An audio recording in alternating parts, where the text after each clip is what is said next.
साथियों नमस्कार, कैसे हैं आप सब लोग। आप सबको जय श्री राम, जय बालाजी की, जय खाटू श्याम जी की, जय वाहिगुरु की। साथियों आज एक इम्पॉर्टेंट टॉपिक पर हम डिस्कस करने वाले हैं। एक ऐसा टॉपिक जो कि जुड़ा हुआ है आपके अधिकारों से, खासकर तब जबकि आपको यह डर है कि प्रिवेंशन ऑफ करप्शन एक्ट के तहत आपको कंसर्न एजेंसी के द्वारा एप्रीहेंड किया जाएगा। एप्रीहेंड मन से गिरफ्तार कर लिया जाएगा। उसके लिए टेक्निकल वर्ड अपन ने क्या यूज़ किया है, एप्रीहेंड। साथियों एक छोटा सा मामला है, उसको जो है अपन समझते हैं, और ये मामला है ऑनरेबल कलकत्ता हाई कोर्ट का। इस मामले में एक पिटिशन जो है दाखिल हुई और अल्टीमेटली वो रेफरेंस में जो है कन्वर्ट हो गई। तो इन री जो है वर्ड यहाँ यूज़ हो गया, सन्नी भिवाल नाम से जो है ये जजमेंट है, इन री सन्नी भिवाल। 19 अगस्त 24 का जो है फैसला है ऑनरेबल कलकत्ता हाई कोर्ट का। इस मामले के फैक्ट्स क्या थे कि जो कंसर्न पिटिशनर है वो एक इंस्पेक्टर है कस्टम डिपार्टमेंट में। अब यहाँ से एक बात समझ में आती है कि इस कस्टम डिपार्टमेंट वाले इंस्पेक्टर को भी डर लगा, तो आम आदमी को डर लगना तो लाजमी सी बात है। तो इनको डर क्या था कि यद्यपि 41A CRPC का नोटिस सर्व हो गया है, पर इसके बावजूद भी मैं नहीं गया आईओ से मिलने, ये फेल एडमिट है, क्योंकि मेरे को ये डर है कि आईओ जो है मुझे अरेस्ट करेगा। और कॉपरेशन एक अलग चीज़ है, बट मीटिंग के टाइम अगर अरेस्ट कर लिया तो मुझे वहाँ कौन बचाएगा। कानून अपनी जगह ठीक है, बट एक बार तो कलम उनके हाथ में है, कलम गलत सलत तरीके से एक्सरसाइज कर ली तो मुझे तो बेल लगानी पड़ेगी। और ऐसे बहुत ही कम केसों में देखा गया कि जहां कोर्ट ने अगेंस्ट आईओ जो है एक्शन लिया हो for doing the wrongful confinement और for doing the illegal detention. तो ये सही बात दर्शित भी होती है, क्योंकि कई बार ऐसा होता है कि कोर्ट से बेनिफिट मिलने के बावजूद भी कंसर्न आईओ जो है आपको डराता है, धमकाता है या परेशान करता है कि आप कन्फेस करो। जैसा हम चाहते हैं वैसा कबूल लो, अदरवाइज आपको जो है गंभीर कानूनी परिणाम जो है फेस करने होंगे। कई बार ऐसा भी धमकाते हैं कि कोर्ट से बेल जो है नहीं मिलेगी या मिल गई है इंट्री प्रोटेक्शन के फॉर्म में, तो वो भी जो है हम रद्द करा देंगे। अब बेचारा आरोपी जो है घबराया होता है, अब वो जाए कहाँ पर, उसके पास अधिकार क्या कानून में। तो ये जजमेंट जो है एक राहत प्रदान करता है कंसर्न अक्यूज पर्सन को। साथियों यहाँ पर कुछ चीज़ें जो है यूज़ हुई हैं, खासकर जोर दिया गया है 41A CRPC पे। अब 41A CRPC क्या हो गया, सेक्शन 35 सब क्लॉज 3 BNSS भारतीय नागरिक सुरक्षा संहिता। साथियों 41A CRPC को इंट्रोड्यूस करने के पीछे मकसद ये था कि अगर कोई आरोप है जिसे पनिशमेंट जो है वो 7 साल का है, तो उस सिनेरियो में आईओ आपको गिरफ्तार करने की बजाय आपसे अपेक्षा करेगा कि आप कॉपरेट कीजिए। वो जो है नोटिस जारी करेगा और उस नोटिस के कॉन्सिक्वेंटल में अगर आप अपीयर हो जाते हैं और उससे कॉपरेट करते हैं तो अरेस्ट नहीं करेगा। पर अगर ऐसा नोटिस जारी नहीं होता है तो वहाँ पर कंसर्न आईओ के खिलाफ भी जो है कार्रवाई हो सकती है, क्योंकि अरनेश बनाम स्टेट ऑफ बिहार में ये साफ साफ है कि ये जजमेंट जो है लागू है उन सभी मामलों पे जहां पनिशमेंट जो है 7 साल तक का है। साथियों एंटी करप्शन के मामले, खासकर सेक्शन 7A के मामले, वहाँ पनिशमेंट 7 साल का है। इसके बावजूद भी ये देखा गया है कि जो रवैया है पूरे देश में एजेंसीज का वो भेदभावपूर्ण है। राजस्थान में देखिए तो वहाँ गिरफ्तार कर लेंगे, आप गुजरात देखिए गिरफ्तार कर लेंगे, आप महाराष्ट्र में देखिए गिरफ्तार कर लेंगे, बट MP में भी वही कानून है, पर चूंकि वहाँ लोकायुक्त है तो वहाँ गिरफ्तारी होती नहीं है। उनका ये मानना है कि जो पनिशमेंट 7 ईयर का है और 41A CRPC का नोटिस दे रहे हैं, अक्यूज भाग नहीं रहा है, कॉपरेट कर रहा है, तो ऐसे सिनेरियो में why to detain him for a long time. उसके बाद ये जांच करते हैं और जांच के पश्चात जो कोर्ट जो है उनका जो चार्जशीट है उस पर उनको बेल देनी है या नहीं देनी है, इस पर जो है निर्णय लेता है। पर एक बार जांच एजेंसी ने आपको ड्यूरिंग इन्वेस्टिगेशन अरेस्ट नहीं किया है तो वहाँ पर चांसेस जो है बेल के बढ़ जाते हैं, और ऐसा भी जजमेंट है कि ऐसे आरोपियों को अरेस्ट नहीं करना चाहिए। क्लियर हो गया आपको। साथियों इस कॉन्सिक्वेंस में हमें एक जजमेंट जो है ऑनरेबल सुप्रीम कोर्ट का, उसको भी जो है समझना होगा, ताकि जो राइट्स हैं हमारे इस कॉन्सिक्वेंटल में वो अफेक्ट ना हो। जजमेंट है ऑनरेबल सुप्रीम कोर्ट का मनीष सिसोदिया बनाम ED का। जजमेंट है 9 अगस्त 2024 का, जिसमें यह स्पष्ट किया गया है कि रूल जो है वो बेल का है, रूल जो है वो जेल का नहीं है। साथियों यहाँ पर कई जजमेंट्स पर भी जो है रिलाई किया गया और ये स्पष्ट किया गया कि अगर बिना किसी वजह के अक्यूज को हम डिटेन कर रहे हैं तो we are going to play with the rights of the accused in term of life and liberty, जो कि गारंटेड है by article 21 of constitution of India. तो इस जजमेंट में जो जजमेंट है ऑनरेबल सुप्रीम कोर्ट का गुरबख्श सिंह बनाम स्टेट ऑफ पंजाब का, जिसका साइटेशन है 1980 वॉल्यूम 2 SCC पेज 565, उस पर निर्भर किया गया है। और संजय चंद्रा बनाम CBI के निर्णय पर जो है निर्भर किया गया है, जो कि है 2012 volume 1 SCC page number 40। Even though offense is economic, even the offense is serious, the same cannot be a ground to detain the accused in the custody for the infinite period. सबसे important बात यह है कि accused जो है entitled है to the fair proceeding, और fair proceeding का एक सिद्धांत है कि जो कुछ भी हो रहा है उसकी संपूर्ण जानकारी जो है अभियुक्त को हो। और दूसरी इंपॉर्टेंट बात यह है कि उससे कोई भी चीज़ जो है कंसीडर ना हो, और डिटेंशन क्यों ज़रूरी है उसका ये तक उसको मालूम होना चाहिए। अगर नहीं बताया जा रहा है या उससे छुपा के कार्रवाई की जा रही हैं तो ऐसी कार्रवाइयाँ लॉफुली जो है मेंटेनेबल नहीं है। पर जरा सोचो प्रैक्टिकल साइंस में कि कानून तो बहुत सारे बन गए, थ्योरीज भी बहुत सारी हैं ज्यूरिस्प्रूडेंस की, बट प्रैक्टिकल साइंस में फॉलो होती क्या है भाई। अर्नब गोस्वामी के निर्णय में यद्यपि सुप्रीम कोर्ट ने लिखा कि बेसिक रूल जो है बेल का है, जेल का नहीं, पर कितनी कोर्टें उसको फॉलो करती हैं। आज मैं देखता हूँ इसलिए अदालतों में कि एक ट्रेंड सा बन गया कि बेल खारिज कर दो। It is a indication of judicial honesty. ये क्या बात हुई कि आप अपने आप को ईमानदार दिखाने के लिए किसी की बेल ही खारिज कर दोगे, जबकि पनिशमेंट जहाँ 7 साल तक के हैं वहाँ पर बार बार ये गाइडलाइंस हैं। खासकर आप पढ़िए the judgment of honourable Supreme Court in Satvinder Kumar, उसमें ये स्पष्ट लिखा हुआ है कि वहाँ तो गिरफ्तार करना ही नहीं है, और अगर वो कॉपरेट कर रहा है तो वहाँ पर बेल उसको दे दी जानी चाहिए। क्लियर है? तो ये गाइडलाइंस है, तो पढ़ा करो, इस पर रिलाई किया करो ताकि दिक्कतें आपको नहीं आए। और जहाँ भी आपको डर लगे, एप्रीहेंशन दिखे, सरेंडर नहीं करना है, मूव फॉर एंटिसिपेटरी बेल।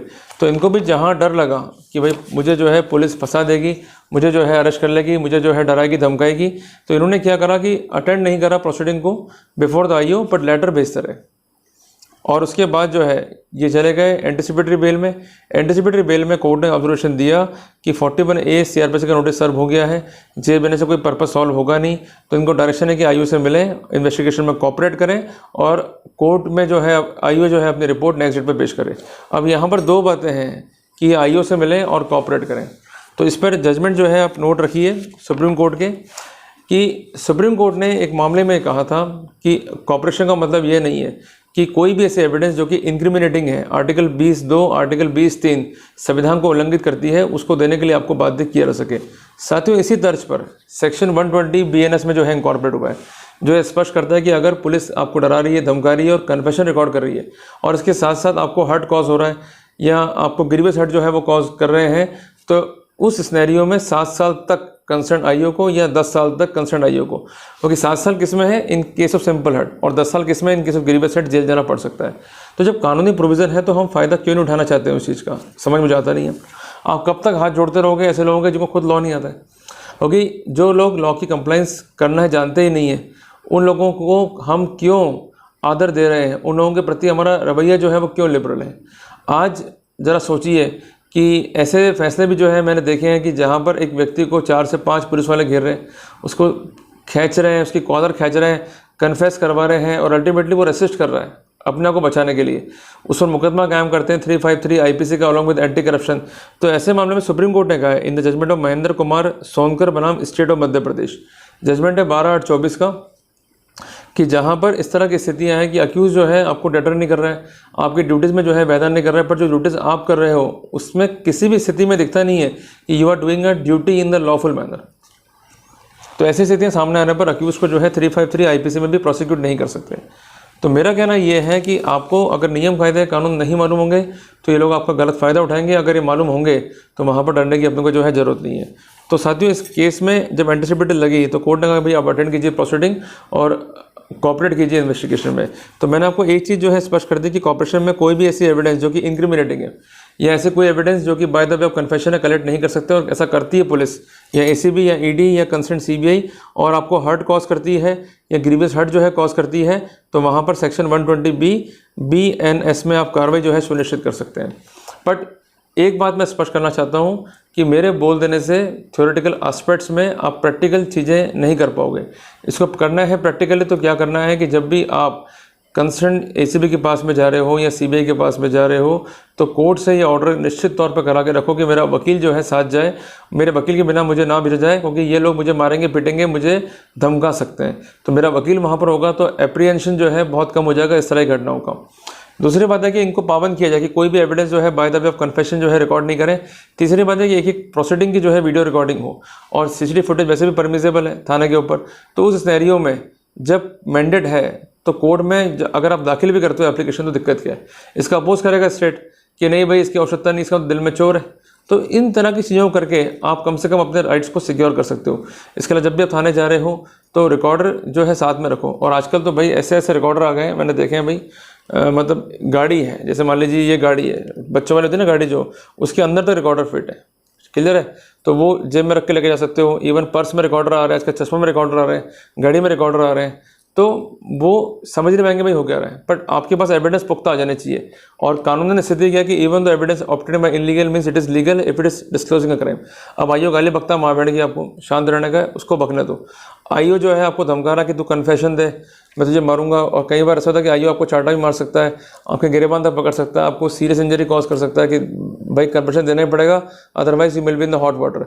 आपको धमका सकता है, आपके वकील के लिए, आपके परिवार के लिए, जज के लिए तक कई बार आप शब्द बोलते हैं। तो ये सब एविडेंस बनाइए और उसके बाद कोर्ट में इसको पेश कीजिए। और आपको मैं निवेदन इसलिए कर रहा हूँ कि पंजाब हाईकोर्ट के जज ने एक एडवर्स कमेंट किया था अगेंस्ट जजेस ऑफ सुप्रीम कोर्ट, तो उस कंसर्न प्रोसीडिंग की जो सीडी थी उस तक को पेश किया गया सुप्रीम कोर्ट में, और सुप्रीम कोर्ट ने उस पर रिलाई करते हुए कंटेम्प्ट तक जो है ड्रॉ किया अगेंस्ट कंसर्न जज of the Punjab high court. तो मेरा कहना है कि जब जज ही बख्शे नहीं जा रहे हैं, ये तो मामूली से पुलिस है, ये कैसे बख्शी जाएगी, क्लियर है। तो अपने राइट्स के प्रति अवेयर रहो, और अगर आप अलर्ट नहीं हो, अवेयर नहीं हो, तो मेहरबानी करके मुकदमे को मत लड़ो, सरेंडर हो जाओ और कोर्ट से कहो भाई हमने जुर्म किया है, हमको जो है फांसी लगा दो। पर अगर आपको लड़ने का ट्रिक मालूम है, आप क्लेवर हो, आप स्टेबल हो, लड़ सकते हो, तो ही लड़ो, अदरवाइज मतलब नहीं है टाइम खराब करने से, क्लियर है। भाई लड़ो तो पक्के तरीके से लड़ो, नहीं लड़ना तो कोई मतलब नहीं है अपने राइट्स को इन्फोर्स करने की बात वहाँ कहनी नहीं है अपने को। तो कुल मिला के बस छोटी सी बात मैं कहना चाहता हूँ कि कानून अपनी जगह पर है, थ्योरी अपनी जगह पर है, प्रैक्टिकल एस्पेक्ट जब तक फॉलो नहीं होंगे तब तक थ्योरीज की कोई वैल्यू नहीं है। पर अगर प्रैक्टिकल कर दी और जानकारी थ्योरी की नहीं है तो वो प्रैक्टिकल सक्सेसफुल भी नहीं हो पाएगा। पर प्रैक्टिकल करते हुए जो सिद्धांत थ्योरी के हैं उनको विशेष हमको जो है ध्यान रखना है, ताकि हमारा जो रिजल्ट्स हैं, जो हमारा आउटपुट है, वो किसी भी रूप में कभी भी जो है अफेक्ट ना हो। क्लियर हो गया जी आपको? तो अब घबराएंगे नहीं हम, और इन चीज़ों को हम ध्यान में रखेंगे। और अगर हमको नोटिस नहीं दिया जा रहा है 35 सब क्लॉज 3B&SS का या 41A CRPC का, तो just serve notice to the concern IO and in alternative you may move to the concern sessions court और high court for taking anticipatory bail, क्योंकि आपको सेशंस कोर्ट में जाना पड़ेगा। एंटिसिपेटरी के लिए पावर नहीं है मजिस्ट्रेट के पास में to rule out the apprehension of arrest. और इसके अलावा आपको डायरेक्शन यही मांगना है कि I am ready willing to cooperate, but मुझे एप्रीहेंशन ही कि गिरफ्तार कर लेगा। और जब IO कोर्ट में लिख देगा कि मुझे गिरफ्तार नहीं करना है या मैं गिरफ्तार नहीं करूँगा, बस काम हो गया आपका, डिस्पोज ऑफ कर लो वही पिटिशन को, आगे नहीं बढ़ना है। उसके बाद रूटीन में चालान कर देंगे पेश है, और आपका काम जो है वहाँ ईजी गोइंग हो जाएगा और कोर्ट से आपको रेगुलर बेल जो है बाद में मिल जाएगी। क्लियर हो गया आपको? तो इंटरिम बेल आपको मिल जाती है, उसमें आप ज्वाइन कर लो और उसके बाद कोर्ट को इन्फॉर्म कर दो। And now this bail will be make absolute by the concern court. इसमें कई अथॉरिटियां हैं, पंजाब हाई कोर्ट की भी है और डिफरेंट हाई कोर्ट की भी। क्लियर हो गया? तो जल्दी मिलते हैं अपन नए टॉपिक के साथ में। टिल देन जय हिंद, जय भारत।